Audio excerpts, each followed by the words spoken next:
پڑوس عطا فرما دے، سرکار کی خدمت کا شرف عطا فرما دے، تو رونے کی عادت ڈالیے اور مانگنے کے لیے صرف اللہ کی بارگاہ میں جائیے، اللہ کے رسول صلی اللہ علیہ وسلم کے واسطے سے اللہ کی بارگاہ میں طلب کیجیے، دیکھیے کیا کیا ملتا ہے، دیکھیے کیا کیا ملتا ہے۔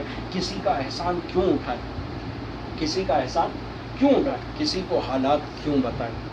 تم ہی سے مانگیں گے تم ہی دو گے، تمہارے در سے ہی لو لگی۔ ہونا تو یہ چاہیے کوئی دے بھی رہا ہے کہ یار یہ $1000 میری طرف سے گفٹ لو، نہیں مجھے نہیں چاہیے، اللہ دے گا، میرا رب مجھے دے گا، مجھے نہیں چاہیے کسی سے۔ آپ کو اسٹرانگ کیجیے، نہیں مانگ، رزق آپ کا جو ہے مقرر ہے، وہ آپ کے پاس ناک رگڑتے ہوئے پہنچے گا۔ اب آپ کی مرضی ہے اسے کیسے لیتے ہیں، آپ چاہے چوری چکاریاں کر کے لیجیے، دھوکے بازی سے لیجیے، آپ چاہیں تو مانگ کر لیجیے، بالکل مانگنا ذلیل ہونا ہوتا ہے، ذلیل ہو کر لیجیے، آپ کی مرضی ہے، اور آپ چاہیں تو عزت کے ساتھ لیجیے، خودداری کے ساتھ لیجیے۔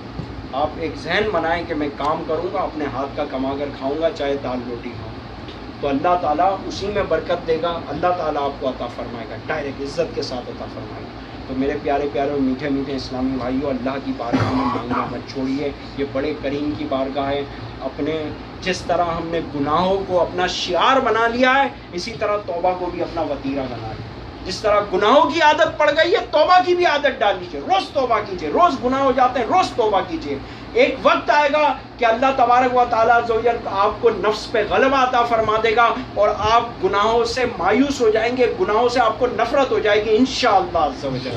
تو میرے پیارے پیارے اسلامی بھائیو، انشاءاللہ توبہ کی عادت بنائیں گے تو آج سے نیت کر کے اٹھیے کہ آئندہ انشاءاللہ عز و جل ہم گناہوں بھری زندگی سے توبہ کرتے ہیں، گناہوں بھری زندگی نہیں گزاریں گے۔ پیارے پیارے اسلامی بھائی، الحمدللہ اس پرفتن دور میں جبکہ ہر طرف گناہ ہے، آپ جہاں بیٹھتے ہیں گناہوں میں اضافہ ہوتا چلا جاتا ہے۔ سرکار صلی اللہ علیہ وسلم فرماتے ہیں دوست ایسا ہونا چاہیے جس کو دیکھ کر رب یاد آ جائے، اللہ کی یاد آ جائے۔ وہ دوست کہاں ڈھونڈنے جائیں، وہ ماحول کہاں ڈھونڈنے جائیں، دن رات جہاں پہ بیٹھے ہوئے دنیا داری، پیسہ پیسہ پیسہ، کہیں فلموں کی باتیں ہو رہی ہیں، کہیں گانوں کی باتیں ہو رہی ہیں۔ اس پرفتن دور میں الحمدللہ اللہ تبارک و تعالیٰ عز و جل کا ہم پر کرم ہے، ہماری نسلیں اس بات پہ فخر کرے گی، ناز کرے گی کہ ہم نے اس دور میں ہماری ولادت ہوئی ہے، جس دور میں امیر اہل سنت حضرت علامہ مولانا محمد الیاس قادری دعوت برکاتہ العالیہ حیات تھے، تو ہماری نسلیں اس پر فخر کریں گی۔ میں صحیح کہتا ہوں کہ اس مرد قلندر نے